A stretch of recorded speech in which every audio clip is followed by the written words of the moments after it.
I'm Michelle with Garden City Homestead. Still getting used to that.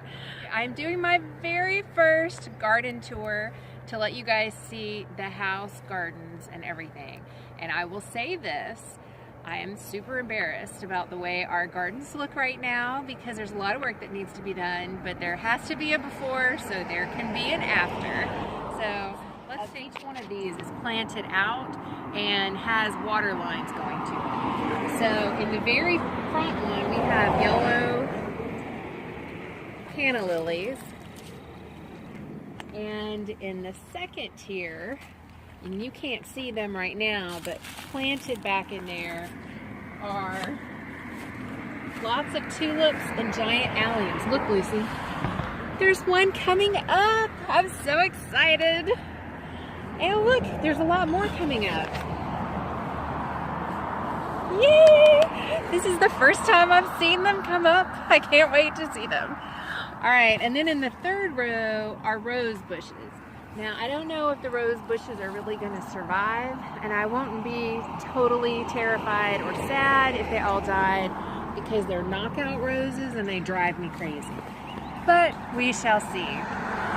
So Lucy, let's trade places because I want to show you guys the end down here because this is the last thing I worked on. So this past weekend, I planted the tulips in the front here, and there are two rose bushes here. I think they're alive. I'm not very good at telling that yet. So one of them I'm pretty sure is alive. The other one is a maybe. I don't remember the name of this tree right here, but they're all over the city that we live in. And then the tree with the white blooms back there is a cascading cherry, and it is absolutely gorgeous when it blooms and grows fully down. We have one on each side of the property, but you just can't hear me very well with the cars. We have one on each side of the property, but the one on the other side of the property is dead, I think, so that kind of sucks. And one thing that I'm going to need to do really bad is go all the way down this side of the property, cleaning up this edge of the property edges. That's not something that I did last year because I am not a horticulturalist and I didn't know what plants should go and what plants should stay. So I kind of wanted to just watch everything for a year and figure out what I needed to do.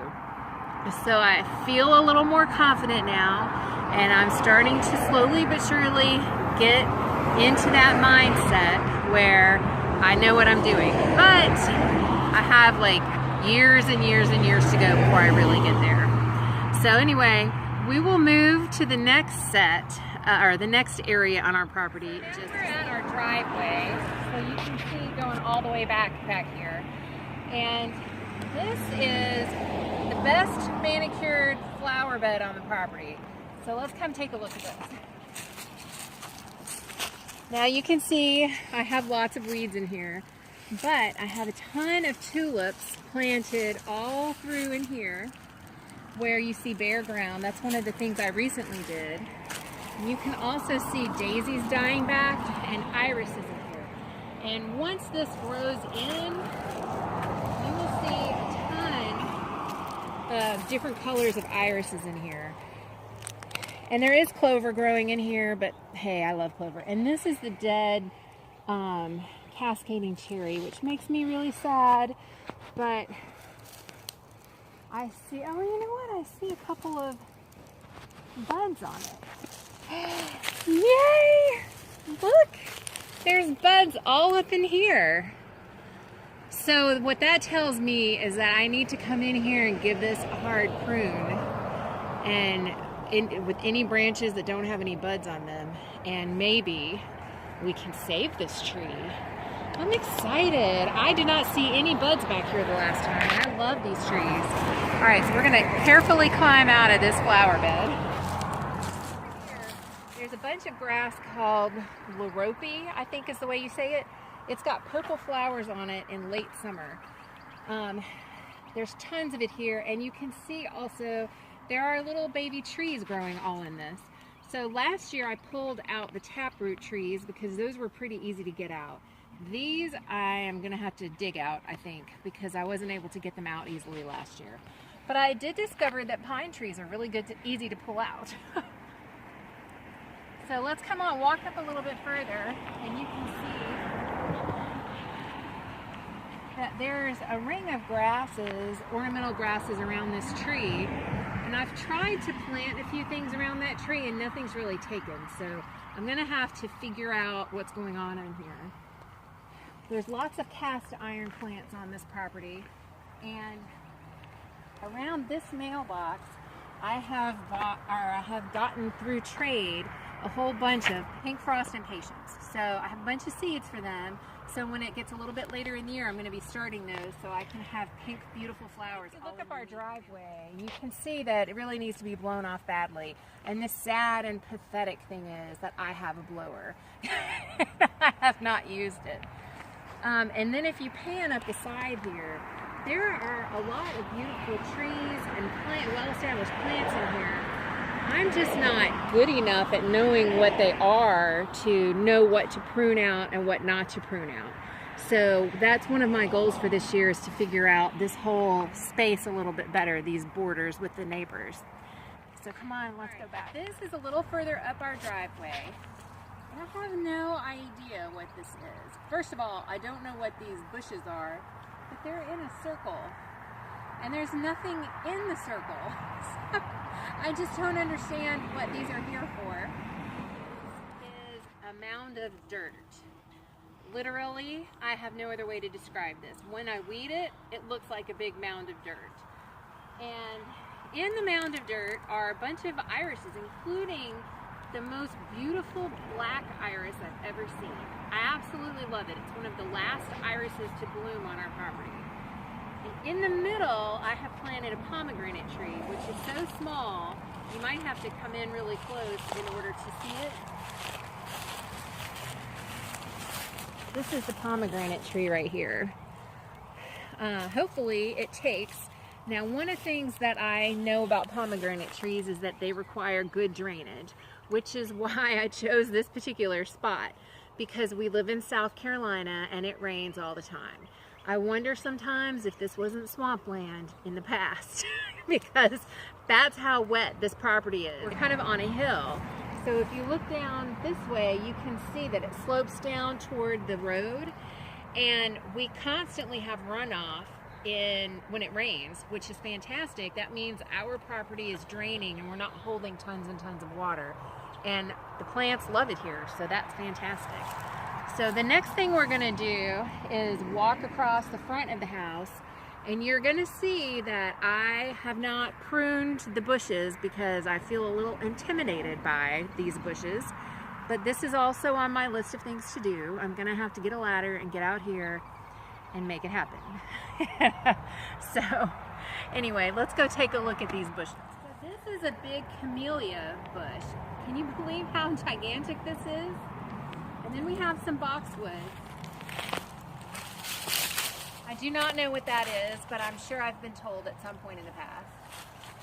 This is a tea olive, and these things smell absolutely amazing. Holly bush. More boxwood. I do not know what that is back there.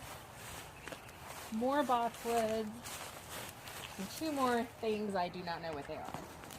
I think that might be one. You know that that tree from Lowe's that spirals around? That might be what that is. You know what? It does kind of look like a spirally tree. Maybe it used to be a topiary. That's a good idea. All right. I do not know for sure, but there are a lot of cherry and plum trees on this property.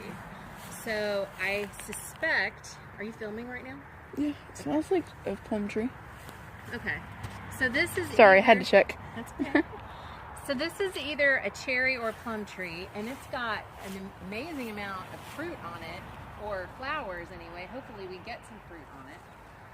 And then we come over here.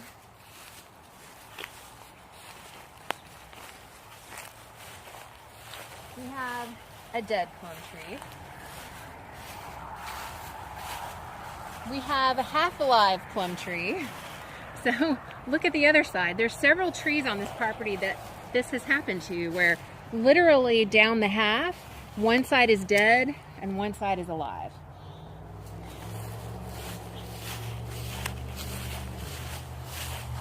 This tree is dead up here, but we have some shoots down at the bottom that are alive. So what I might do, this is an assorted fruit tree. Let's see. From Simpson Nurseries. That's good. Thanks a lot, Simpson Nurseries. Assorted fruit tree. Very specific. And this is another tree that I'm gonna have to trim up the bottom so it gets nutrition up at the top. But you can see here most of this is dead and there's like one branch alive up here. So they just really haven't been pruned in years. We've owned this property for exactly a year at this point, and I didn't do anything to the trees last year because I did not feel like I was capable of handling that. But now I kind of feel a little more comfortable, and I'm gonna prune these guys like crazy this weekend, hopefully. All right, come on with me and we're gonna go down the side of the vase. All right, so I just happened to spot another tag on this side. So this says, oh, of course I broke it. It's a Burbank semi-dwarf plum. Obviously,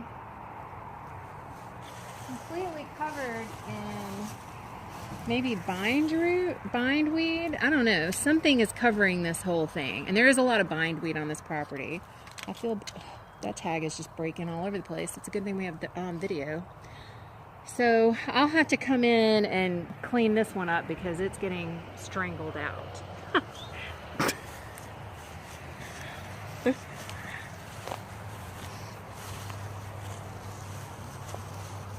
One thing I love on this property is all of the wisteria. Now this is, and this might be what was on that tree over there. It does kind of vine and it kind of takes over, but this whole side of the house just gets covered in wisteria and it's gorgeous. This, I have no idea what it is. It doesn't smell or anything. We have some red berries back here. Very specific. Yeah. I know I'm supposed to know what this is because my mother-in-law recently gave me one and told me what it is, but I can't remember. But they're pretty, the beautiful variegated leaves. And one thing I think is cool on this property is that you see these little bug houses. There's a few of them dotted here and there. So obviously the person who owned this property before had an idea of what he was doing, and there's so many cool It's a bed full of ornamental grass, which, why would you make the bed full of ornamental grass? Let's just take a second to appreciate the splotchiness of this. Like, yeah, it's not even green at this point. It's like brown. it doesn't look very healthy. No. But it does have several hydrangeas in here. And these are the type of hydrangeas that like spread out. They're not the bunchy hydrangeas. Hey, there's a technical term for you. I don't remember exactly what they're called, but you'll get to see them later on. So I have my little worm farm here where there's a ton of red wigglers in there. And then if you look back down the property right here, there's a really long concrete pad that's like 50 feet long. And that also is a junk spot for us right now. So let's walk back here. Right over here, I have an experiment. I have some okra planted here, even though it's too early, just because I wanted to see if putting them in a dome like this would help them to sprout earlier. So that's my experiment right now. And this garlic right here that is completely intermingled with Florida Batani is just from Walmart. I just wanted to see how it was doing. So it actually looks like it's doing fantastic. However, we're gonna have to get the rattlesnake weed or Florida Batani out of there, which might really disturb the garlic.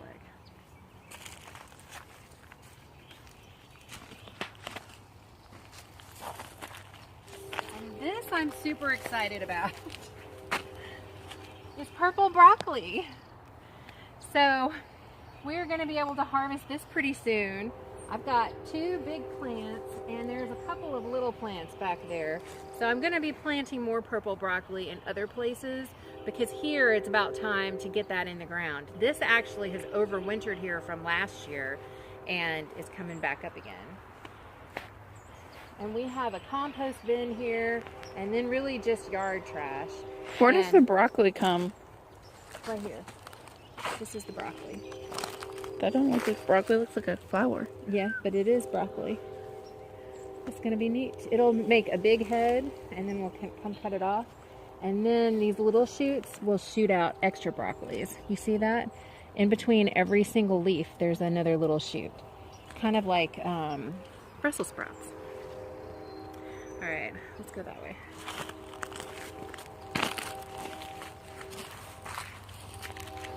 So what's this for? This is going to become a rabbit tractor, or the side of a rabbit tractor, because we obviously live on a busy street, so I can't just put an ugly rabbit tractor in the front. But I thought a rabbit tractor with these on the sides would greatly disguise it, and then I'm going to put the 1/4 inch fencing on inside these panels, and then I'll probably put larger fencing on the bottom, like maybe the 1 by 2 inch fencing, so that they can eat through the wire at the bottom.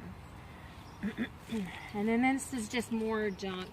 That partially built shed right there is on someone else's property, and so is this shed over here. But if you look down this way, you will see sadly leftover tomato plants that I never pulled out. So these are going to get pulled out very soon. I have a long list of things that need to be done on this property. This is, interestingly enough, a very large flower bed that has 3 peach trees in it and some blackberry bushes on the other side over there. And then all in the bottom down here, it is totally loaded with mint. And it just crazy takes over when the season keeps going. Where's the mint? Well, you can't really see it right now. I smell it though. I see some. There's some mint right here. There it is. I think it's peppermint. Oh, really? Yeah. It's covered in pollen right now. It's good, isn't it? Mm-hmm. Eating fresh pollen. Delicious. Always the best time of year, right? So another thing that's on our long list of things to do is that these are peach trees. So I have purchased some fruit protecting bags from Clemson University, and I have 500 of them. And I know that we're going to end up with way more than 500 pieces of fruit on these trees, but I just really wanted to try it and see how it works this year. And then next year we will really go around over here, and you're going to see our giant stockpile of stuff. So then this is almost all stuff we've gotten for free. So the cardboard, the tomato stakes, the wood, the bags of leaves, even the pots up here are all things that we've gotten for free. So thanks Jess Jess from Roots and Refuge Farm. My husband's really happy that I've junked up the backyard. But hey, I've got lots of great resources back here. Question, why did you bring up, like, what is she? Well, they collect things in order to build things out of them. So that's where you got the idea from? Yes. Okay. All right. So we're going to have to walk around that way to get to the front of it. Oh, so this used to be a clear path, but then we moved in, so. I would show you this tree as well, because half of it is dead, and the other half of it has blooms on it. Now, we did have a really bad frost here one night and killed a bunch of them, but it's very interesting. Looks like just a bunch of weeds and pine straw. However, there are concrete blocks under here in a pattern, and I don't know if you can tell in the grass the pattern, but I need to come in here with the torch and just burn all of this so that you can get back down to the concrete blocks. You can kind of tell. Yeah. Alright, and then we have an arch here. And I used to think these were boxwoods, but I have no idea what these trees are. A ton of trash that needs to be taken out. We're running out of time, so I'm going to go quick. We wrap around to the back of our house. where I had the lettuce planted in the border and lots of things that need to be cleaned up. More boxwoods, and there's an azalea bush and another hydrangea back in there, but you can't really see it. And there is where I'm going to plant the herb garden. So I've got a lot of herbs started in the house right now. I had collards out here, which obviously they're still here, and mustard green. So I'm going to be cutting those down pretty soon because they're starting to flower. There is a cherry tree right here, which is alive. And then a cherry tree right there, which apparently is alive because there's leaves on it this year. So hey, this circle has a tree that was my dad's favorite tree, a Japanese maple. And so they have purple leaves and they're beautiful. So it's still a baby and it's coming back this year. And then around it, I have a whole bunch of snapdragons that overwintered. So I'm super excited about that. And I also have a whole bunch of violas or pansies, I can never tell the difference between them, that also overwintered. There's a patch of strawberries back there. And the goal really is to get those strawberries to come around and kind of take over everything. But in the meantime, I have planted tulips all in the front. So right in here, I have giant radish bushes. Come back to where oh, that's fine. I have giant radish bushes that I am hoping to get seeds off of. And Lucy, if you come over here, you can see that behind there, I have beets and smaller radishes, Swiss chard, and several other things planted back there, which probably don't even know what they all are. I do have lemongrass, which didn't make it through the frost. All right, come this way. This area right here, and I know it's getting dark and probably hard to see, I am hoping to turn this into ground either with raised beds or rows, and a lot of these dead trees are going to go. Some of the trees are going to stay, like this tree right here is, what is that fruit called? Persimmon. Persimmon. We've got 2 persimmon trees, which are amazing. It's like a cross between a peach and an apple. And then right here I have a plum or a peach tree, and then a second plum or peach tree, and then I believe another one right back there, and that is some kind of berry tree, and I can never remember what those are called. But really, this whole area is full of Florida batani or rattlesnake weed, and I just need to come in here and dig it up. The last thing really is to wrap you around. So the chickens are right here, which you've probably seen in other videos. Radar the rabbit, poor guy, is back behind this giant pile of cardboard, which, you know, my husband totally loves. And then you can see down here is back out to the front again, so you kind of get an idea of where you are. And then we have kind of some random bushes right here that I would really like to get rid of, but we'll get to that eventually. So thank you for joining me on our first garden tour. Hopefully this whole entire series will encourage you to get started and do something just one step at a time, because that's really all I can do. This property is too much for me to handle by myself, but I'm making it work one step at a time. Thanks for joining me.